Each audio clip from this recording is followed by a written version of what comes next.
U.S. Representative John Lewis announced he has been diagnosed with stage 4 pancreatic cancer. He put out this statement saying, "I have been in some kind of fight for freedom, equality, basic human rights for nearly my entire life. I've never faced a fight quite like the one I have now." Saying, "While I am clear-eyed about the prognosis, doctors have told me that recent medical advances have made this type of cancer treatable in many cases, that treatment options are no longer as debilitating as they once were, and that I have a fighting chance." Of course, he said that's what he's gonna continue to do. He's gonna fight. He says to my constituents, "Being your representative in Congress is the honor of a lifetime. I will return to Washington in coming days to continue our work and begin my treatment plan, which will occur over the next several weeks." He says, "I may miss a few votes during this period, but with God's grace, I will be back on the front lines soon." A lot of people support pouring in too, but I wanted to. Yeah, so John Lewis is an absolute legend. And so he's the kind of guy that when we disagree on an issue, I wonder if I'm wrong. That's what I say. Yeah, and that doesn't happen often with me, okay? And so, and he's earned every degree of respect that he has accumulated, and he has accumulated a lot. And so if you don't know, he was part of the Student Nonviolent Coordinating Committee, an amazing civil rights activist, and of course, he was part of the crossing of the Edmund Pettus Bridge in Selma, Alabama, and he got his skull broken in by, these days people are too politically correct, by a white racist cop, okay? They withstood a cavalry charge where the cops charged in on horses and beat the living hell out of them and endangered their lives, obviously. Thank God John Lewis survived that, obviously in really bad shape, and there's just a huge history of his activism. It's not just Selma, guys. That's the really famous moment that you might have seen in a movie or a documentary or something along those lines. But he was arrested over 40 times for civil disobedience. But remember what Martin Luther King said. Remember, they were not in the wrong. They were arrested, but they should have never been arrested. They were actually in the right legally.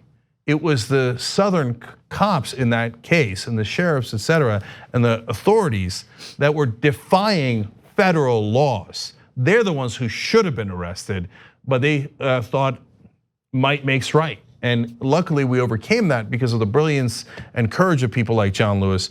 I don't want you to think that I'm talking about him in the past tense. He's still around, he's a huge fighter. I don't love the fighting analogy when it comes to cancer because oftentimes it is what it is, and this person could be the greatest fighter in the world, but cancer is something that is physical and sometimes inevitable, and oftentimes not though, and I don't want people to get discouraged, but I love what he said. He said he's gonna keep fighting because we still have many bridges to cross. Oh, that's powerful. Let's point out just before we get to what he's said before about what happened with him and the legend that he is, we have statues up of people that we never met or saw their work and we just read about. This is one of these legends, American legends, that is still here, whose story should be told over and over again. Marched alongside with Martin Luther King, who we honor for obvious reasons. And I don't want us to forget that those people are still here. And then when they say something, as you said, the reason why you recognize that is because when you wonder, am I wrong because I disagree with something he said, is because he was on the front lines of these things before everyone knew that that was the right way to go, or before people thought that it was something that could be possible in this country. So whenever he has a new stance, you're thinking, hey, maybe he has this right and I don't, because he was there already. He had the kind of courage that many of us don't have now. And it's kind of sad that he's one of the last that are around. Yeah, from that era. Yeah. So a great friend of the show, Julian Bond, passed away recently, former head of the NAACP, another one of these wonderful civil rights activists.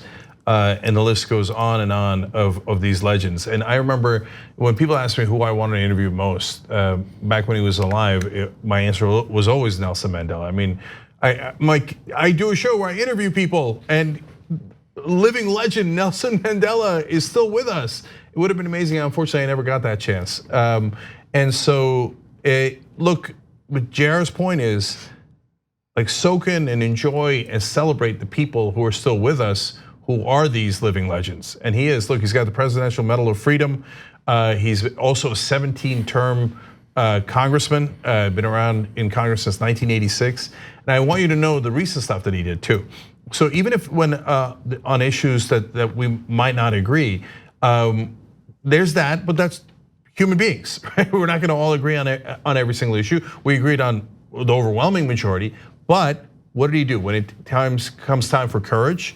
So Trump started attacking the squad, all women of color, and John Lewis stepped up first and said, no, that's racist. I'm gonna defend them and I'm gonna come after you, okay? Now, if you were a Democrat who wanted to be part of the establishment and be safe, you wouldn't have taken that act, okay? But John Lewis said, no, I'm gonna step up and I'm gonna lead. And not only that, on impeachment, I said it on the show, I don't know if you guys saw it. If you don't, it's a video that exists on YouTube and you can check it out. I think that's why Nancy Pelosi did impeachment, because John Lewis, the day before, gave a dramatic speech on the floor of the House and said, I'm not gonna take it anymore. No, the guy did something obviously wrong. He broke the law. This is a country of laws. Remember, early part of his life, what he's originally famous for is actually, like I said, enforcing the law, not breaking the law, and with tremendous courage, and courage here. And when a guy of John Lewis's stature called for impeachment, Pelosi could not resist anymore, and she did impeachment. So you also have John Lewis to thank for that, in large part, based on my reading of what happened there, based on a lot of people's reading of what happened there, also took tremendous courage. Yeah, no, it's something that you guys were both kind of like talking about. Like even if you listen when he speaks, and I think that often I always say he's my favorite congressperson, and because not only does he have like life experiences and a total different perspective that I can't ever possibly reach that, because some of the stuff he fought for is the reason that I'm able to live the life that I can live now. So it's not even possible for me to ever reach, like have these type of experiences, thank goodness. And all of us are thinking about him, and that's sad news. Yeah, sometimes there's been some political situations. We did a little civil disobedience in Democracy Spring to protest money in politics. Not a very scary situation. We knew we were gonna get arrested and the cops weren't gonna do anything wrong. But there's been other situations that's a little scary, right? Guys, imagine for a second, you see the guys mounted on the horses. You know that people have died in civil rights protests before. And you're in Selma, Alabama, and those horses start, galloping towards you with the cops with their batons in their hands, ready to wield it on you. What kind of courage does it take to stand there and not move? We have a little video of him talking about Selma. Okay. I want you guys to take a look. In this city, people couldn't register to vote simply because of the color of their skin. So we had to change that. John Lewis was just 25 years old. I can never forget what it felt like to be on this bridge on Bloody Sunday. When we got within hearing distance of the state troopers, you are ordered to disperse, go home, or go to your church. And the major said, troopers advance. I thought over and over again, they're going to arrest us. They came toward us, beating us with nightsticks, trampling us with horses. I went down on my knees. My legs went out from under me. I thought I was going to die. I've never had an experience where I thought I was going to die. Yeah. You know what I mean? Like, and he walked into that willingly over and over and over again. They cracked his skull open. After he recovered, he went to the next protest. To fight for things, and last thing, I'm sorry, to fight for things like the Voting Rights Act. So after he came in and then spoke out, and the president came forward then and finally just decided to start doing something about it, things changed, and he spoke about that in detail as well. And then what's disheartening, and I hate to have my last thought about it be somewhat negative, but in 2013, they struck down portions of that same Voting Rights Act in the Supreme Court because we just don't need it anymore. And so again, we've got living legends, we have living American heroes, and we have current people that are trying to undo what they did. That's why we continue to have that same energy and fight that he had, because he did it already. He's about, what, 80 years old right now? Almost, right? And it's time for, he was 25 when we saw him in that video. We got 25-year-olds that know better. And that's where the fight gets taken to. That 25-year-old spoke out enough for the President of the United States in 1963 to begin to do something about it. And since 2013, when that black president that we still had, the Supreme Court started unraveling that very same protection for voting rights. Yep. Small things like that. John Lewis, get better. Get better soon. We're all rooting for you because we need you. We need you in that fight. Thanks for watching the Young Turks. Really appreciate it. Another way to show support is through YouTube memberships. You'll get to interact with us more. There's live chat emojis, badges.